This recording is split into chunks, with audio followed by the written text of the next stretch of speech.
अब हम बात करेंगे ओम्स लॉ की। बेसिकली ओम्स लॉ दोस्तों क्या होता है, यहाँ पर मैंने जो इसका सिंबल बना रखा है। यहाँ पर होती है हमारी वोल्टेज, और ये हमारा जो आई का है, ये हमारा आई का निशान है, ये हमारे होते हैं एम्पेयर। और यहाँ पर आर, इसका मतलब होता है रजिस्टर। तो मैंने बीच में मल्टीप्लाई क्यों लगाया है, ताकि आपको आसानी से याद रह सके। हमारा जो वी का निशान है ये वोल्टेज का है। तो मैं आपको आसान तरीके से बताऊंगा, जिसे आप कापी में नोट भी करिए और ध्यान से थोड़ा सुनिए। कभी भी हमें, मैंने इसीलिए यहाँ पर मल्टीप्लाई का निशान लगाया है, क्योंकि अगर हमें कभी भी वोल्टेज को इसके साथ में मल्टीप्लाई नहीं किया जाएगा ओम्स लॉ के अंदर, और ना ही वोल्टेज को कभी रजिस्टर के साथ मल्टीप्लाई किया जाएगा। हमेशा आई को ही आर के साथ मल्टीप्लाई किया जाता है। अगर हमें आई निकालना है, यानी अम्पेयर निकालने हैं, तो अब हम वोल्टेज का देखेंगे। यहाँ पर लाइन है, तो इसका भी बहुत बड़ा मतलब है कि वोल्टेज को हमेशा, अगर हमें आई निकालना है तो वोल्टेज को रेजिस्टेंस से डिवाइड कर दो। अगर हमें रजिस्टर निकालनी है तो हम वोल्टेज को अम्पेयर के साथ में डिवाइड कर दो। मान के चलिए अगर मेरे पास 220 वोल्ट आ रही है हमारे घर पे, और हम कहते हैं कि मुझे उससे के साथ में एलईडी चलानी है। तो मान लीजिए मैं यहाँ पे एक लगा लेता हूँ एलईडी, और ये एलईडी का निशान है, ये भी एक तरह का जो है वो डायोड ही होता है। चलिए यहाँ पे मैं बना देता हूँ थोड़ा अच्छे से। तो मान के चलिए मुझे इस एलईडी को जो है वो चलाना है, और रजिस्टर का मुझे पता नहीं है। और हमारे पास जो वोल्टेज है वो कितनी है, 220 वोल्ट जो है हमारे पास है। तो ओम्स लॉ क्या कहता है कि अगर आपके पास दो चीज़ें हैं, तो आप तीसरी चीज़ जो आराम से निकाल सकते हैं। तो मान के चलिए इस एलईडी के हम अम्पेयर मान लेते हैं, और 10 से मिली अम्पेयर जो होते हैं वो एलईडी के होते हैं। अलग अलग एलईडी जो होती है, कलर के हिसाब से उनके अम्पेयर और वोल्टेज ड्रॉप अलग अलग होता है। तो मैं यहाँ पर मान के चलूँगा कि हमारी जो एलईडी है ये 0.2 अम्पेयर, यानी कि अगर मैं इसे मिली एम्पेयर में लिखेंगे तो हम इसे डायरेक्ट जो है यहाँ पे मिली एम्पेयर लिख सकते हैं।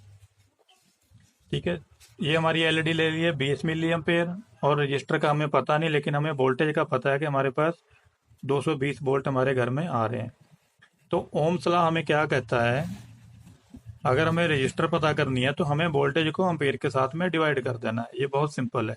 इसलिए मैंने बीच में मल्टीप्लाई का निशान लगाया, क्योंकि वोल्टेज को हमेशा इन दोनों से डिवाइड ही किया जाएगा, और इन दोनों को ही हमेशा आपस में मल्टीप्लाई किया जाएगा। वोल्टेज के साथ में कभी मल्टीप्लाई नहीं किया जाएगा। तो हम इस ओम्स लॉ को फॉलो करके एक बार देख लेते हैं कि अगर हमें 220 वोल्ट के ऊपर इस एलईडी को चलाना हो तो हमें यहाँ पे कितने की रजिस्टर लगानी पड़ेगी। क्योंकि एलईडी को हमारे एसी या डीसी लेने से कोई फर्क नहीं पड़ता है। तो हमें जो है आई निकालना है, तो आई को हम आगे रख लेंगे। तो हमारे पास वोल्टेज कितना है दोस्तों, वोल्टेज है हमारे पास 220 वोल्ट। हमें ऐसे ही ऊपर लिखे, ऊपर वोल्टेज है तो हमें भी यहाँ पे ऊपर ही रखना है, और नीचे हमें हमें जो है वो रजिस्टर पता करना है। तो हमारे जो है यहाँ पर हम क्या लिखेंगे, रजिस्टर तो हमें पता करनी है। यहाँ नीचे हमारे पास क्या बच के, अम्पेयर। तो अम्पेयर को हमें 20 मिली अम्पेयर नहीं लिखना है, हमें जो है इसे अम्पेयर के साथ में कन्वर्ट करना पड़ेगा। उसका भी रीजन मैं आपको बताता हूँ। अब हमारे पास यहाँ पर वोल्टेज है, यहाँ पर हमारे पास मिली वोल्ट नहीं है। अगर हमें दोनों की जो बेस यूनिट है पहले उन्हें हमें इक्वल करना होगा। अगर हमारी बेस यूनिट सही होगी तभी हमारे पास जो आंसर है वो सही आएगा। अभी हमारे पास सिर्फ हमें जो है, हमारे पास वोल्टेज है 220, और हमारे पास अम्पेयर है 0.02 अम्पेयर, यानी कि 20 मिली अम्पेयर। हमें इसे बस डिवाइड कर देना है।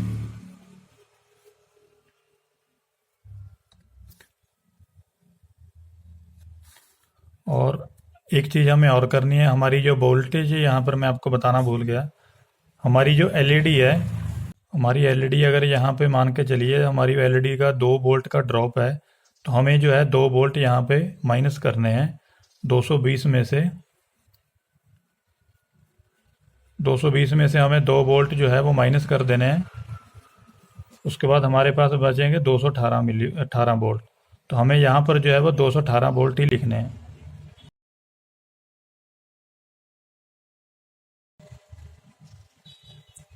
220 वोल्ट में से हमारे जो है 2 वोल्ट हमारी हमारे पास बचते हैं 218 वोल्ट।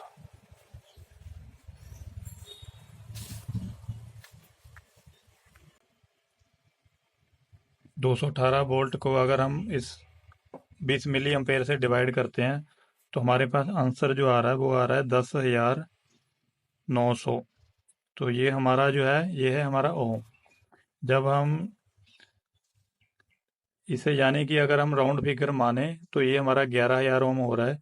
तो यानी कि आप जो है यहाँ पर 11 किलो ओम की जो रजिस्टर है वो लगा सकते हैं। अब इसी के तरीके से ये तीनों चीज़ें निकलेंगी। मैं ज़्यादा फार्मूले आपको नहीं बताऊंगा क्योंकि उतनी ही ज़्यादा आपको जो है कन्फ्यूजन होती होगी।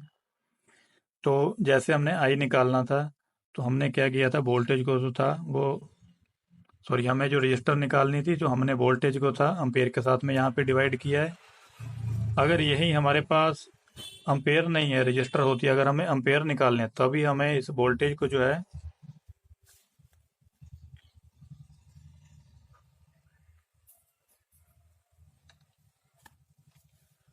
तो हमें क्या करना होगा हमारे इस ओम्स लॉ के हिसाब से, तो हमें जो है वोल्टेज को हमारी रजिस्टर पे डिवाइड करना पड़ेगा जिससे हमें अम्पेयर का पता चल जाएगा। तो एक बार हम ये भी करके देख लेते हैं। तो ठीक है, हमारे पास जो है 218 वोल्ट है। तो हमें अम्पेयर पता करना है, तो अब हमारे पास जो रजिस्टर है वो आ चुकी है। तो हम जो है इसे रजिस्टर से डिवाइड कर देंगे। 10,900 ओम हमारी जो रजिस्टर है वो आई है। तो आप देख सकते हैं हमारे पास इतना ही आंसर निकल के आएगा जितना कि इतना अम्पेयर था। तो इससे हमें क्या पता चल गया, इससे हमें पता चल गया कि हमारी एलईडी हम कितने एम्पेयर ले रही है। तो यही सारी चीज़ें हैं, इनको आप उल्टा करके सीधा करके, फार्मूला वही है, जो चीज़ हमें निकालनी है उसे आगे रख लेना है, वोल्टेज को उसके ऊपर डिवाइड कर देना है।